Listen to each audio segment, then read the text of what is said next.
Train کے پچھلے ڈبے میں بارات بیٹھی تھی۔ ایک آدمی کو کہیں جگہ نہ ملی تو وہ بھی اس ڈبے میں آ کر بیٹھ گیا۔ براتیوں نے مٹھائی بانٹنی شروع کی لیکن اس آدمی کو مٹھائی نہ دی۔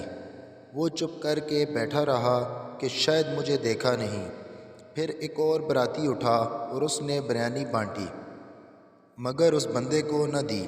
اس مرتبہ اس کو بہت غصہ آیا کہ ایک میں ہی باہر کا آدمی تھا، مجھے بھی دے دیتے۔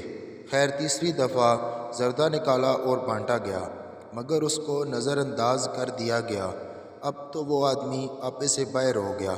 کھڑا ہو کر کہنے لگا، اللہ کرے اس ڈبے پر بجلی گرے اور تم سب مر جاؤ۔